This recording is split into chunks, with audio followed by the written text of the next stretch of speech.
Ya Allah, Ya Rahman, Ya Rahim, Ya Karim. Bab pentingnya kita berilmu sebelum kita berbicara dan beramal. Termasuk yang penting diilmui adalah ilmu tentang rumah tangga. Nah, saya mau tanya dulu, ini dijawab cepat biar ndak membuang waktu. Yang sebelum nikah belajar tentang pernikahan, angkat tangan. 1, 2, 3, 4, 5, 6, 7, 8. Dari 1.200 orang cuma 8. Masya Allah. Yang lainnya ilmu katon ya. Ilmu apa? Ilmu katon. Artinya apa? Artinya memang kita ini terlalu sembrono, terlalu berani untuk mengarungi sesuatu dalam keadaan kita tidak tahu ombaknya seperti apa, kita tidak tahu kedalamannya seperti apa, kita tidak tahu badainya bakal sebesar apa. Tapi kita ini bonek. Pas ya? Pas ya. Kita ini bonek, sing penting maju. Padahal modal orang itu menikah bukan cuma niat, bukan cuma nekat. Tapi dia mengerti apa yang harus dijalankan di dalam rumah tangganya. Maka apabila Allah menginginkan kita baik, Allah dekatkan dengan majelis semacam ini. Alhamdulillah. Saya awali dengan satu cerita. Cerita ini dari satu sahabat Nabi yang mulia yang bernama Abu Dzar Al-Ghifari radhiyallahu taala anhu. Abu Dzar Al-Ghifari ini banyak sekali dipuji oleh Nabi Muhammad, banyak. Karena kecintaan Nabi Muhammad kepada Abu Dzar. Suatu hari Nabi Muhammad mengatakan tentang Abu Dzar, tidaklah ada yang dinaungi oleh langit dan berjalan di atas bumi afsahu lahjatin min Abi Dzar, yang ketika ngomong itu lebih fasih dibandingkan Abu Dzar, tidak ada. Di bawah langit, di atas bumi, tidak ada yang lebih fasih dibandingkan Abu Dzar Al-Ghifari. Dan Abu Dzar ini salah satu di antara sahabat Nabi yang menikahnya cukup telat. Menikahnya telat. Karena nikah itu bukan masalah cepat atau lambat, tapi nikah itu masalah siap. Masalah apa? Siap. Jadi tidak ada aib kalau antum terlambat menikah karena memang antum merasa belum cukup ilmunya, belum cukup persiapannya, belum cukup kematangannya. Tidak apa-apa. Daripada antum zalim. Zalim kepada siapa? Kepada pasangan, kepada mertua, kepada calon anak. Maka itulah kenapa ada cerita Umar dilapori seorang laki-laki tentang anaknya yang durhaka. Faham semua kan ceritanya? Terus ditanya sama Umar, bagaimana durhakanya anakmu? Kalau dipanggil tidak mau datang. Kalau diajak berbicara bahasanya tinggi, nyentak. Kalau diperintah tidak mau nurut. Sama Umar dipanggil anak itu. Umar tanya, kamu dilaporkan oleh bapakmu katanya kamu durhaka. Anaknya tanya, durhaka itu apa? Dipanggil nggak mau datang, diajak berbicara nadamu tinggi, dan kalau diperintah engkau tidak mau melakukan. Kata anaknya, ajal, betul itu saya. Umar tanya, kenapa kamu tidak merasa aneh dengan perbuatan itu? Dibilang Umar, kalaulah itu dibilang kesalahan, maka orang tuaku bersalah terlebih dahulu sebelum aku bersalah kepadanya. Ditanya, apa kewajiban orang tua kepada anak? Kata Umar ada 3. Nomor 1, dipilihkan ibu yang baik. Kata anak tadi, saya tidak punya ibu yang baik. Umar kaget, kok bisa anak tidak bangga dengan ibunya? Terus ditanya, waman ummuk, terus ibumu siapa? Dibilang sama anak tadi, ummi amatun saudaun fis suqi ishtaraha abi bithamanin bakhas thumma jama'aha wa waladatni. Ibuku ini budak perempuan dengan harga murah yang dibeli bapakku di pasar ketika bapakku butuh perempuan, digauli, hamil, lahir saya. Kata Umar, oh iya, pantas kamu seperti ini. Karena bapaknya tidak punya ilmu.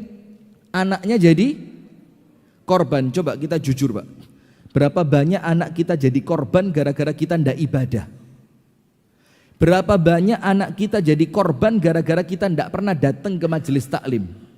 Berapa banyak anak kita jadi korban ketika kita tidak bisa baca Quran. Tapi sayangnya kita tidak merasa. Kita bilang, ya biasa, emang kenapa gitu loh. Padahal ini kesalahan besar. Yang kedua apa kata Umar? Diberi nama yang baik. Kata anak tadi, saya tidak punya nama yang baik. Umar tanya, wa masmuk, jenengmu sopo? Dibilang, ismi Ju'al, jenengku Ju'al. Ju'al itu kalau bahasa Surabaya kecoa. Namanya anaknya siapa? Kecoa. Dan antum buka dalam kitab Ar-Rahiqul Makhtum, sejarah Nabi. Kenapa orang Arab itu ngasih nama anak-anaknya dengan nama binatang? Punya enggak teman Arab namanya Namir? Namanya Asad, punya? Orang-orang Arab. Nama itu kan nama-nama binatang. Karena dalam sejarah orang Arab memberi nama anaknya untuk musuhnya. Jadi dia ngasih nama anaknya untuk siapa? Untuk musuhnya. Jadi kesannya ini anakku nanti yang akan membalaskan dendamku kepada musuhku. Maka dikasih nama yang menyeramkan. Mungkin bapak ini musuhnya wedi kecoa. Akhirnya anaknya dikasih nama kecoa. Kata Umar, ya sudah bas, ente dua ndak dapat, orang tuamu zalim. Yang ketiga apa? An yu'allimahul kitab was sunnah, diurui Quran dan sunnah. Diajari Islam, diajari ibadah, diajari sing genah. Kata anak tadi, abi masyghulun fis suq bi tijaratihi. Ndak bisa, bapakku sibuk meeting, bapakku sibuk teken MOU, bapakku sibuk ngontrol proyek, sampai ndak pernah ngajarin saya. Hati-hati loh Pak. Antum buka di buku pendidikan anak, yang wajib ngajarin anak itu bukan guru tapi orang tua. Hati-hati. Itu kewajibannya siapa? Orang tua. Nah, sudah kata Umar, ya sudah. Kalau kamu yang tiga ini tidak dapat, ibumu tidak baik, namamu tidak baik, bapakmu tidak ngajarin kamu tentang Islam, maka kata Umar apa? Berarti kamu ini korban dari kebodohan bapakmu. Ganti bapaknya dipanggil, antum tahu diapain? Dicambuk sama Umar 8 kali cambukan. Gara-gara kebodohanmu, kamu menjadikan anakmu sebagai korban. Nah, ini ceritanya di zaman Umar. Di zaman Masjid Al-Ikhlas, ada apa enggak cerita begini? Jujur aja, enggak apa-apa. Enggak ada. Wah, Pak. Nah, repotnya di situ. Ada satu lagi cerita di zaman tabi'in. Di zaman apa? Tabi'in. Ada seorang bapak masuk ke rumahnya anaknya, karena dia perpegangan dengan dalil anta wa maluka li abika. Kamu dan semua bondomu punya bapakmu. Maka antum kalau belajar ilmu fikih, dalam fikih itu kalau ada bapak membunuh anak enggak dikisos. Mau dicoba? Ruwet ini ya. Tidak dikisos. Kenapa? Karena memang itu ada kepemilikan bapak di sana. Cukup dipenjara. Nah sudah, maka bapak ini ngerti. Oh ini rumah anakku berarti rumahku. Dia masuk ke rumah anaknya. Tung. Wah, anaknya kaget. Diuncali pakai batu besar. Pas kena di kepala bapaknya. Gocer. Dalam keadaan penuh dengan darah itu bapak lari ke mahkamah, ke pengadilan. Dilaporkan itu anak oleh bapaknya kepada qadhi. Dibilang, ma balud dam alladhi yajri fi wajhik. Ini urusan apa darahmu ini keluar? Kemudian bapaknya bilang, romani waladi bil hajari hina dakhaltu baitah. Anakku nguncali sirahku dengan batu ketika saya masuk ke rumahnya.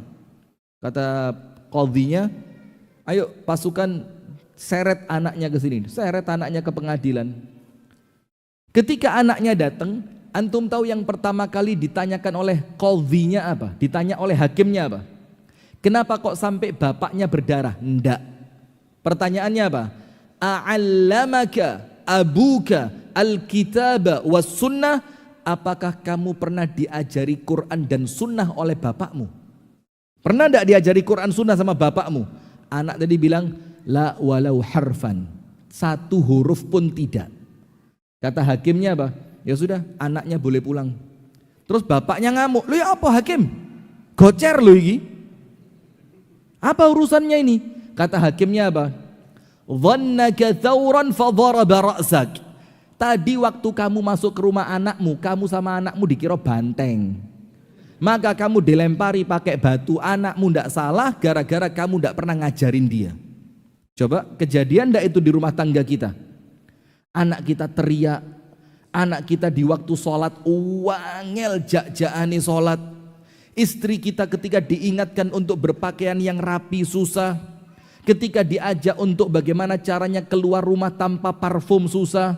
Ketika diajak kalau keluar ndak usah menor-menor susah. Kenapa? Diawali dari rumah tangga yang tidak dibangun di atas ilmu. Hati-hati. Nah, ceritanya begini. Ketika Abu Dzar Al-Ghifari mau menikah, telat, nikahnya telat. Apa yang terjadi? Maka Abu Dzar itu mengumpulkan teman-teman di rumahnya. Terus Abu Dzar mengatakan, "Uriduz zawaj." Wahai konco-konco. Kalau Surabaya panggilannya cak gitu ya.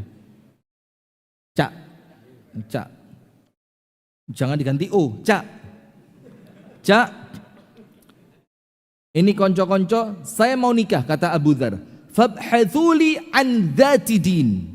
Carikan saya perempuan model sakarepmu. Sing penting ngerti agama. Lihat Pak, sekelas Abu Dzar masih merasa penting untuk mencari istri yang ngerti agama. Sekelas siapa ini? Abu Dzar. Karena Abu Dzar ngerti kehidupan rumah tangga itu tidak seindah bayangan drama Korea. Ibu-ibu, Bu, nonton drakor, tobat. Bu, apa istilahnya drakor itu apa? Enggak, yang biasa episode pertama itu ada bahasanya itu apa? Jangan pura-pura enggak tahu loh Ustaz. Enggak tahu ya. Nah, ini karena Abu Dzar ngerti rumah tangga itu tidak seindah sinetron. Maka Abu Dzar tahu gelombangnya bakal besar, ujiannya bakal banyak, kesabarannya pasti diuji, didik anaknya pasti berat. Maka Abu Dzar cari siapa yang meringankan itu untukku. Cari perempuan modele bebas, yang penting ngerti agama. Kalau kita dibalik, agamane bebas yang penting ayu. Ya, agamane bebas yang penting soge. Mau dari mana baiknya rumah tangga kita ini? Wong rumah tangga dunia berapa lama sih paling? Ayo berapa lama paling? Sementara itu kalau kita pindah ke akhirat untuk selama-lamanya. Saklawase urip, tidak ada mati setelah itu. Sudah. Maka Abu Dzar bilang, carikan untukku seorang perempuan yang mengerti agama. Temennya ngetes, tidak serius.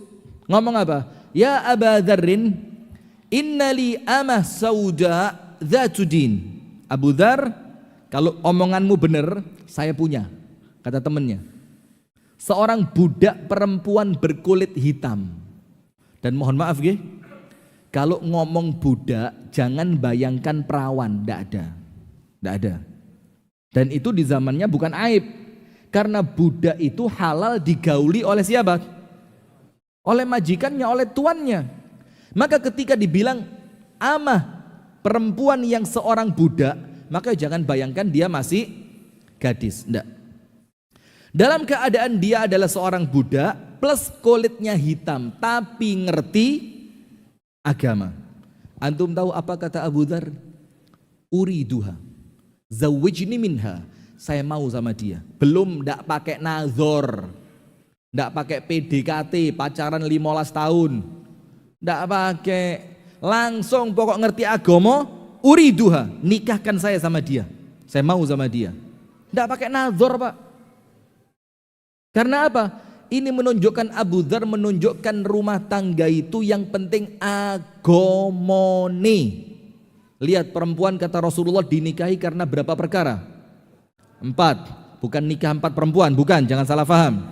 Nanti berarti yang satu kaya, yang satu cantik, yang satu turunannya apik, yang situ ngerti agama. Berarti papat Ustadz, ngawur. Ini cara menafsirkan orang yang ngebet ya begini.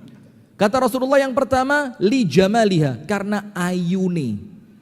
Karena masih melarat, sing penting ayu, melaratnya termaafkan. Nomor 2, lima liha, karena kekayaannya, sing penting soge, eleo titik iso dioplas.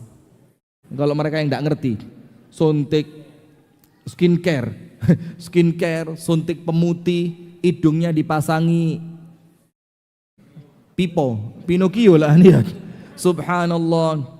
Yang ketiga, karena hasab itu bukan nasab, beda. Kalau nasab itu bapaknya siapa, bapaknya bapak siapa, bapaknya bapak siapa, itu nasab. Kalau hasab itu artinya kecondongan keluarga ini ke arah mana, itu namanya hasab. Ada keluarga kecondongannya dagang, ada keluarga kecondongannya jadi politikus, ada keluarga kecondongannya masjid, ada. Maka sama Nabi disuruh lihat kecondongan agama itu, keluarga itu ke arah mana. Dan yang terakhir, karena agamanya. Dan untuk ngomong agama, Nabi Muhammad bilang apa? Fadhfar bidzatid din taribat yadak. Fadhfar, antum tahu arti bahasa Arabnya, arti tekstualnya. Kalau pilihlah, fakhtar, itu pilihlah. Atau fab'ath, carilah. Tapi Nabi Muhammad mengatakan fadhfar, dhofar itu artinya menang. Ketika Nabi Muhammad mengatakan fadhfar bidzatid din, artinya apa? Menangkan perempuan yang ngerti agama. Kenapa bahasanya menangkan? Seakan-akan perempuan yang ngerti agama itu diperebutkan banyak orang, dan kalau panjenengan yang dapat maka panjenengan pemenangnya. Jadi digerebutan. Sogeh gak ngefek pak, gak ngefek. Antum lihat berapa banyak artis-artis sogeh-sogeh, yo selingkuh, yo cerai, yo KDRT.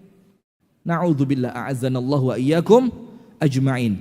Dan Rasul mengatakan pilih yang ngerti agama, maka tanganmu selamat. Tanganmu selamat artinya apa?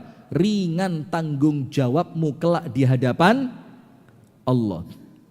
Untuk laki-laki Rasulullah mengatakan idza ja'akum man tardawna dinah wa khuluqah fazawwijuh. Kalau datang ke rumah kalian seorang laki-laki niat ngelamar anak gadis kalian, laki-laki itu agamane api artinya apa? Agamane api, rukun Islamnya bagus, ndak pernah kelihatan ninggal sholat, ndak pernah kelihatan ninggal poso, itu cukup. Ojo terlalu teliti, mau cari di mana anda, ndak ketemu malaikat di Surabaya, ndak ketemu.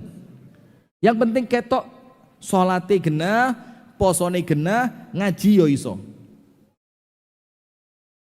Wa khuluqah, dan baik akhlaknya. Apa standar baik akhlak itu apa? Tidak pernah kelihatan cacat secara budi pekerti. Gak tahu ketok mabuk nek ngarepe wong akeh. Kalau sembunyi itu urusannya Allah ya, kita tidak perlu mengkorek sampai dalam. Tidak pernah kelihatan konangan berzina, tidak pernah kelihatan mencuri. Jadi tidak pernah kelihatan cacat secara moral. Apa kata Rasulullah kalau datang laki-laki semacam itu? Fazawiju, PN dadi mantumu ojo ditolak. Kalau tidak diterima, takun fitnatun fil ardi wa fasadun kabir. Kalau laki-laki baik tidak diterima dadi mantu, efeknya berat. Akan terjadi fitnah di muka bumi, kerusakan. Akan terjadi fitnah di muka bumi dan kerusakan yang besar. Saya mau tanya, apa urusannya wong lanang api gak dipek mantu, kok urusannya berlanjut sampai fitnah dan rusaknya bumi? Kenapa? Karena al-irqa dassas, getih gak iso diapusi. Iki anake sapa, turunane sapa, bapake api apa elek, mesti kelihatan dari siapa? Anaknya. Maka kalau ada anak mbeweti, wangel dituturi, panjenengan tanya, anake sapa sih? Nyebut satu nama. Oh alah yo pantes. Pernah begitu ndak? Anake sapa saiki disebut nama ibunya, oh alah ya gak salah lek anake wong iku, iya ndak? Nah maka kalau sampai orang baik ndak diterima, keturunan baik itu akan hilang. Nah sudah, maka Abu Dzar milih perempuan tadi. Welek, a'azzanallahu wa iyyakum, bukan berarti kita meremehkan sahabat, tapi kemudian kita mau menceritakan seperti apa kisahnya di zaman itu. Sudah. Teman-temannya kaget. Loh, hada jad wala hazal. Iki serius apa guyon Abu Dzar ini? Ternyata Abu Dzar serius. Nggak lama setelah hari itu nikah Abu Dzar dengan budak perempuan hitam tadi. Apa yang terjadi? Setelah jalan setahun, jalan 2 tahun, teman yang kemarin mengusulkan perempuan itu untuk dinikahi oleh Abu Dzar balik ke rumahnya Abu Dzar, gerutuk balik. Mertamu itu bahasa Inggrisnya apa ya? Visiting.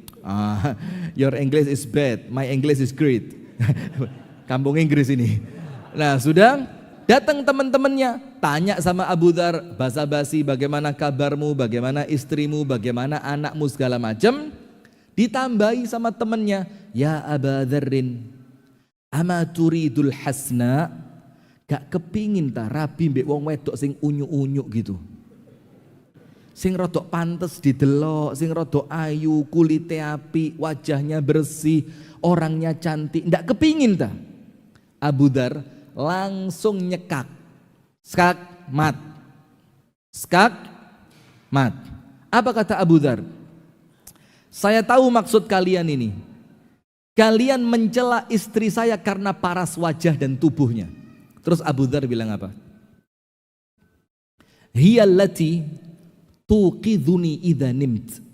Kamu tahu siapa istri saya itu, kata Abu Dzar? Jangan lihat wajahnya, tapi lihat sifatnya.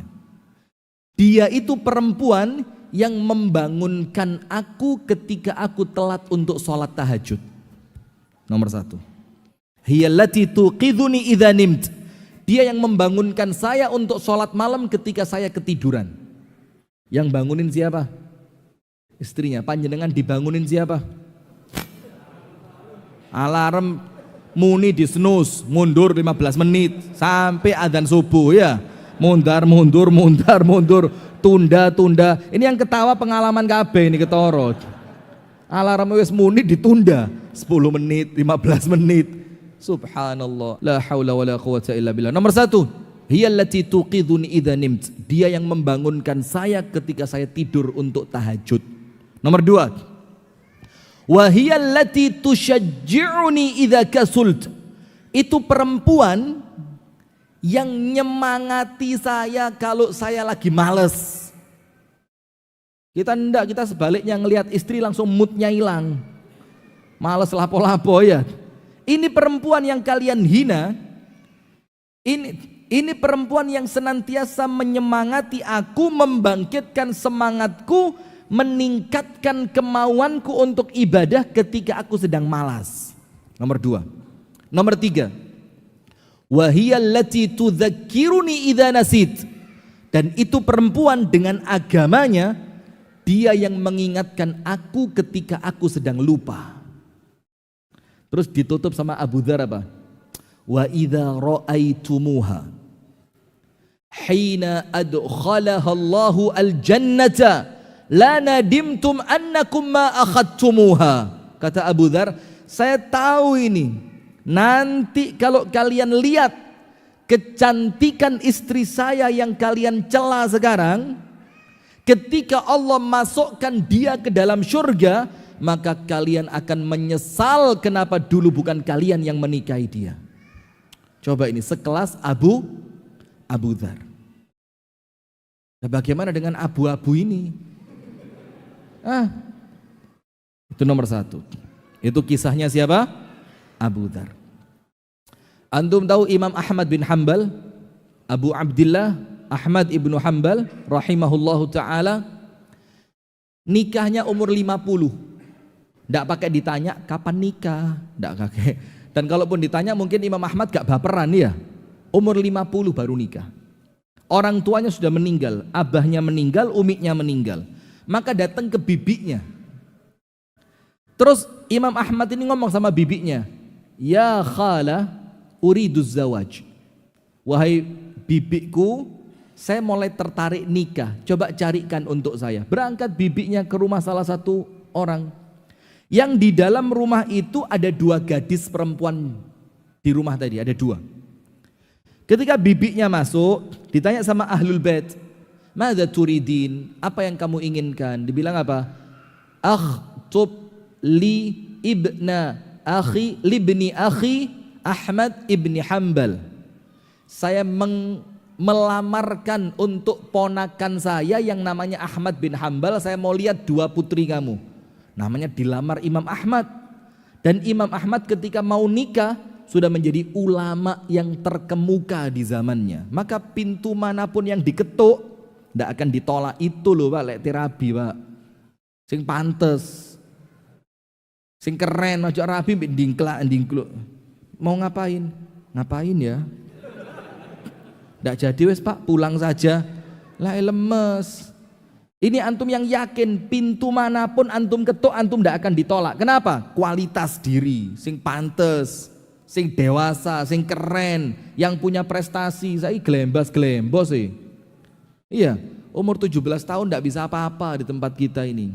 Dalam keadaan 17 tahun di zaman Nabi, panglima perang. Siapa namanya? Usamah bin Zaid. Subhanallah. Sudah. Maka keluar 2 perempuan tadi. Karena mau ditunjukkan kepada siapa? Kepada bibinya Imam Ahmad bin Hanbal. Siapa tahu salah satunya dipilih. Sudah dilihat yang satu cantik jelita gak nyacat blas. Kalau bahasa orang Surabaya nyacat kualat. Mulai rambut, wajah, kulit, tinggi badan, semuanya perfect. Wayu pol.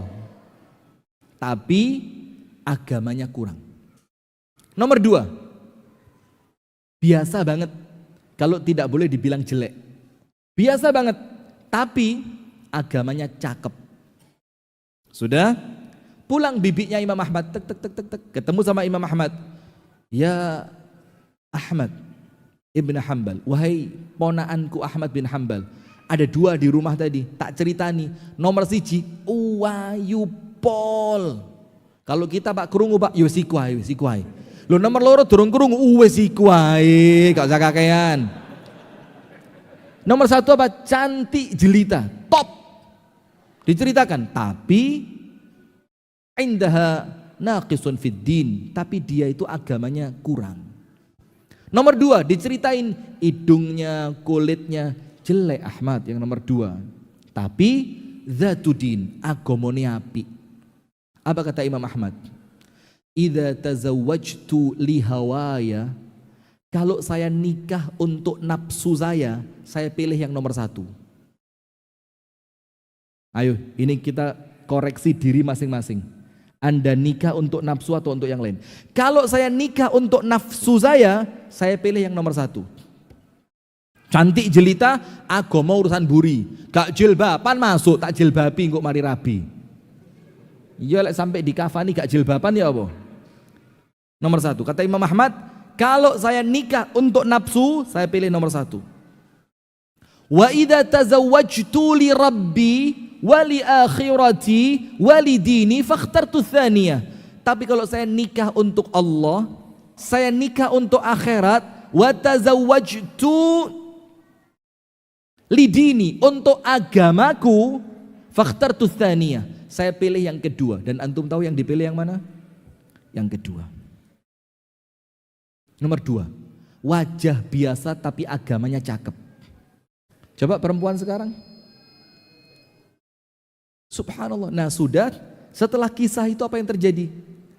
Ketika istrinya itu wafat, namanya Ummu Saleh.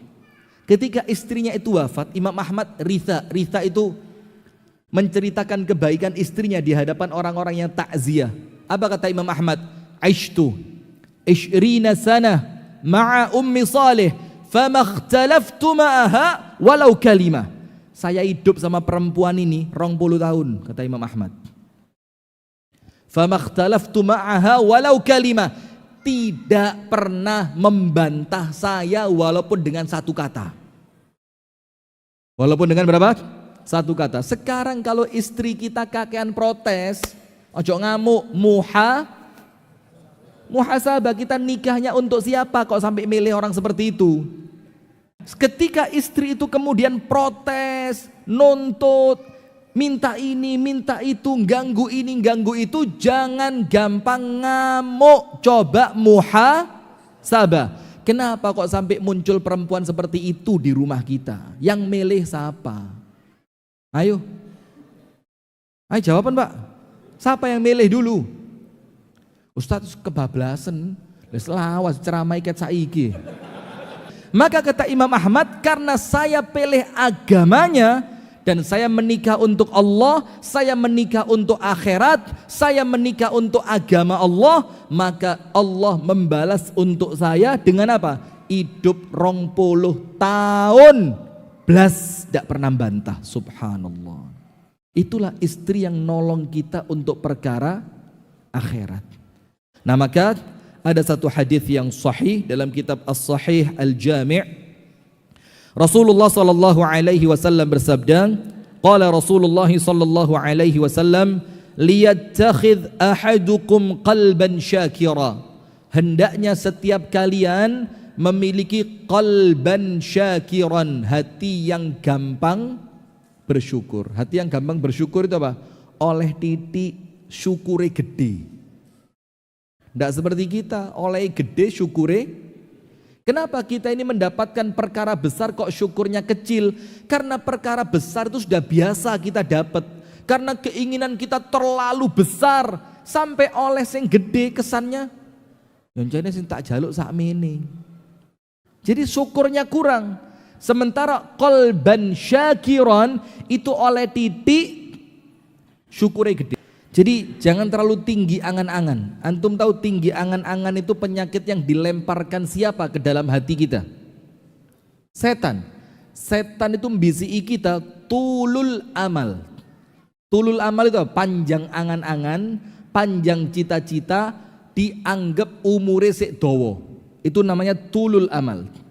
Ada orang kerja belani ninggal anak, ninggal istri, harapan hasil kerjanya untuk nyenengno anak, nyenengno istri, ketika dia pulang istri sama anaknya mati kena bencana. Ada yang sebaliknya, dia rela ninggal anak, ninggal istri, tidak sempat menikmati hasil orangnya mati duluan, karena nikmat itu cuma dua.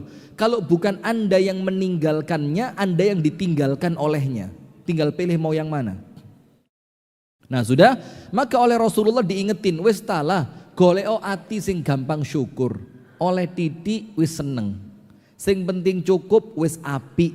Yang kedua, walisanan dzakiran, dan hendaknya kalian memiliki lisan yang apa? Enteng zikir. Lisan ini penting, dan ini mempengaruhi kesolihan anak. Maka disebutkan dalam ayat Quran, Anda nanti buka surat An-Nisa ayat 9. Dikatakan di sana apa? Hendaknya merasa takut orang-orang yang meninggalkan di belakang mereka generasi yang lemah. Lemah iman, lemah fisik, lemah finansial. Terus ketika mereka mulai khawatir anak turun mereka lemah, Allah kasih dua cara biar selamat. Apa caranya? Falyattaqullah wal yaqulu qawlan sadida. Maka syaratnya dua biar anak turun kita itu baik. Nomor satu, hendaknya kalian bertakwa kepada Allah dan ucapkan ucapan yang baik. Jadi ucapan yang baik ataupun zikir itu mempengaruhi kesolihan anak kita, mempengaruhi kebaikan rumah tangga kita. Maka sama Nabi dicampur tiga ini. Nomor satu, hatinya gampang bersyukur. Tidak harus punya rumah yang besar, tidak harus punya mobil yang mewah, tidak harus makanannya tiap hari lezat, tidak harus rekreasi sampai ke KL. Cukup diajak nang Masjid Al-Ikhlas tok saweneng. Masya Allah. Antum kalau punya istri kayak gitu Pak, Masya Allah Pak, pengiritan Pak. Sudah. Yang kedua, walisanan dzakiran, hati yang bersyukur, lisan yang berzikir. Yang terakhir apa? Wa zaujatan mu'minatan tu'inuhu ala amril akhirah. Disuruh nyari istri beriman, bukan nolong jualan online, bukan nolong buka online shop, tapi apa? Tu'inuhu ala amril akhirah, yang nolong kamu sebagai suami untuk urusan akhirat. Itu yang sama Rasul disuruh 3 ini loh. Hatinya bersyukur, lisannya berzikir, istrinya nulungi akhirat. Seperti istrinya siapa tadi? Abu Dzar. Nggugah lek keturun, ngiling nolek pas lali, nyemangati lek pas males. Itu yang sama Nabi disuruh. Maka antum tahu istrinya para salaf zaman dulu, generasi sahabat, tabi'in, tabi'ut tabi'in. Kalau suami mau berangkat kerja, istri itu nganter sampai pintu rumah, betul enggak? Bukan suaminya mau berangkat kerja, istrinya masih tidur. Ini ditalkin menisan lah wis. Bisi orang ndek kupinge, la ilaha illallah. Ini tidurnya sudah seperti orang, sudah diantar sampai pintu. Kemudian di depan pintu suaminya dibisi, Mas, cari yang halal, Mas. Carilah yang halal. Kalau dapat alhamdulillah. Kalau enggak dapat enggak apa-apa, Mas. Saya bisa enggak makan sama anak-anak sehari enggak apa-apa. 2 hari kuat. 3 hari masih kuat, Mas, kalau sampean enggak dapat uang halal, Mas. Tapi kalau sampean bawa pulang harta yang haram, Mas, saya enggak kuat masuk neraka walaupun sebentar, Mas. Ojo, Mas, lihat. Jadi kalau suami mau berangkat kerja, istrinya ngomong begitu, Pak. Tidak ada cerita ngoplos Pertamax dengan Pertalite, tidak ada, Pak. Tidak ada cerita itu, tidak ono. Tidak ada cerita sampai nyolong tambang timah sampai 300 triliun lebih. Saking besarnya 300 triliun, Pak. Kalau sekarang ada cerita korupsi 2M, kita ngomong cili eram. Gara-gara dikejutkan dengan apa? 300 T. Itu duit apa kresek apa kertas apa koran itu. Bayangin 300 T loh, Pak. Tidak bisa bayangin, tidak bisa bayangin Anda. Duit gede ini. Maka terkadang orang itu terobsesi untuk cari yang haram, terkadang dorongannya siapa? Nah, terkadang, jangan keras-keras Pak, ngamuk nanti Pak. Itu minuman botol bisa lempar ke depan itu. Bisa demo pas Israel Palestina itu. Nah sudah, kemudian apa? Dia bilang, kalau ndak dapat pun ndak apa-apa. Aku tak sabar, aku iso poso. Dan kemudian yang berikutnya apa jamaah? Ketika si suami itu betul-betul ndak dapat, yo diamalkan apa yang dia ucapkan tadi. Ketika suaminya tidak dapat uang dan keadaan pulang kesel, yo gak dilokno store. Gak ono mulih. Kau sari ini nang makmu ae. Ndak pakai begitu. Tetap konsisten dia. Ndak apa-apa, Mas. Masuk dipijeti. Dibuatkan minuman. Kalau ada sisa makanan diambilkan untuk bisa dimakan malam itu. Itu istri yang nolong akhirat. Ibunda Khadijah, tahu Ibunda Khadijah? Ibunda Khadijah itu ketika dinikahi oleh Nabi Muhammad, itu sempat, a'azanallahu wa iyyakum, ini bukan dalam rangka menghina ya, itu sempat dipakai rebutan oleh pembesar Quraisy. Karena Ibunda Khadijah itu betul umurnya 40, cantiknya Masya Allah, akhlaknya Masya Allah, kewibawaannya Masya Allah, dan uangnya Masya Allah. Lengkap, mau cari apa lagi? Cantik, akhlak baik, kaya, cerdas, pedagang sukses. Nikah sama Nabi. Setelah nikah sama Nabi, berhenti dagangnya. Antum cek dalam kitab sejarah manapun, tidak ada Ibunda Khadijah melanjutkan perdagangan setelah dinikahi Nabi, tidak ada. Tidak ada. Apa yang dilakukan? Mengabdi untuk suami. Sampai ketika Ibunda Khadijah meninggal, hartanya habis. Antum tahu harta itu habisnya kemana? Untuk dakwahnya Nabi. Subhanallah. Ini loh. Masuk surga bareng-bareng itu ketika ketemu pasangan yang model begini. Bukan pasangan yang apa tadi namanya tadi yang lagi rame itu? Velocity. Ini narik nang neraka ketok Velocity ini. Lawang suami kerja, istri ngarepe TikTok. Yes. Apa? Ini Perasaan tak ajak nang barongan kok kesambet jin. Ini jin masuk lewat mana? Di ruqyah malah gak mempan. Antum mau berharap apa dari istri yang model begitu? Nah sudah, sekarang antum buka ayatnya. Antum buka dalam Al-Quran surah Ar-Ra'du ayat 20 sampai 24. Surat apa? Ar-Ra'du 20 sampai 24. Itu aja yang kita bahas malam ini. Kalau Anda mau tambah, Anda tambahi surat At-Tur. Surat apa? At-Tur. Mulai ayat 16 sampai 24. 16 sampai 24. Itu role model keluarga muslim ideal sedunia, sesurga. Ar-Ra'du 20 sampai 24. Saya baca cepat. Alladzina yufuna bi'ahdillahi wa la yanqudhuna al-mitsaq. Yaitu orang-orang yang menepati janjinya kepada Allah. Apa janji kita kepada Allah apa? Ibadah kepada Allah dan tidak menyekutukan Allah dengan sesuatu apapun. Wa la yanqudhuna al-mitsaq, dan mereka tidak mengingkari janji. Hati-hati, Pak. Janji itu, Pak, ini pertaruhan antara mukmin atau munafik. Dan hati-hati loh ya, munafik itu bukan ringan. Munafik itu tidak ringan. Cirinya orang munafik salah satunya apa? Wa idza wa'ada akhlafa. Kalau berjanji diingkari. Wa idza u'tumina khan. Kalau dikasih amanah khianat. Sementara orang-orang yang iman, yang orientasi rumah tangganya adalah surga, nomor satu, nurut kepada Allah karena kita telah berikrar asyhadu alla ilaha illallah. Yang kedua, tidak pernah mengingkari janji. Meni. Berangkat. Jam 6. Sekarang antum lihat undangan pengantin. Undangan jam 9, mulai jam berapa? Antara yang ngundang sama yang diundang sama-sama ngertinya.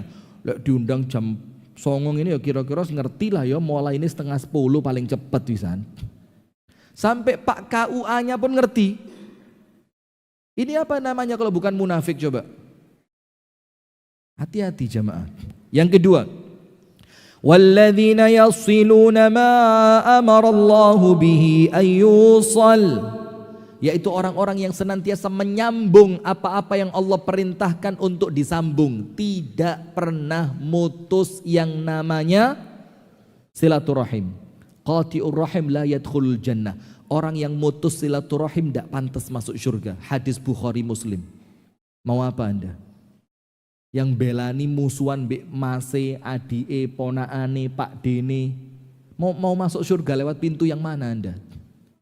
Sampai Abu Hurairah itu pernah ngusir jamaah pengajian gara-gara dapat laporan orang yang satu itu bermusuhan dengan pamannya dan belum baik-baikan. Sama Abu Hurairah diusir. Apa kata Abu Hurairah? Saya tidak mau rahmatnya Allah ke majelis ini tertutup gara-gara kamu.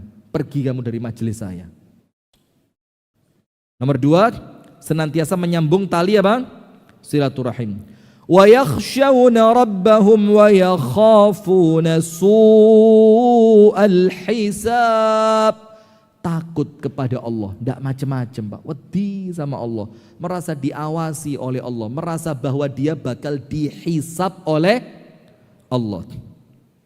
Walladzina sabaru ibtigha'a wajhi rabbihim, yaitu orang yang senantiasa sabar dalam mencari ridhonya Allah. Sabar cari ridhonya Allah. Bengi ngantuk, sabar dia bangun, karena dengan bangun malam ridhonya Allah saya dapat. Kepingin medit tapi dia sabar, uang harus keluar untuk Palestina. Karena apa? Mengharapkan ridho dari Allah. Kemudian wa aqamus salata wa anfaqu mimma razaqnahum sirran wa alaniyah. Salati api, sedekai kenceng. Kemudian wa yadra'una bil hasanati sayyi'ah. Kalau ada yang jelek dibalas dengan baik. Tonggone ngantem omahe gawe kerikil, dibales omai tonggone dikirimi parcel. Bisa? Memang surga itu ndak murah, ndak iso mlebu surga cekakak, cekiki, ngopa, ngopi, cangkrak, cangkruk. Ndak bisa. Nomor 1, menjalankan apa yang telah dia janjikan kepada Allah dan dia tidak mengingkari janji. Nomor 2, menyambung tali silaturahim. Nomor 3, takut kepada Allah. Nomor 4, mengkhawatirkan beratnya hisab.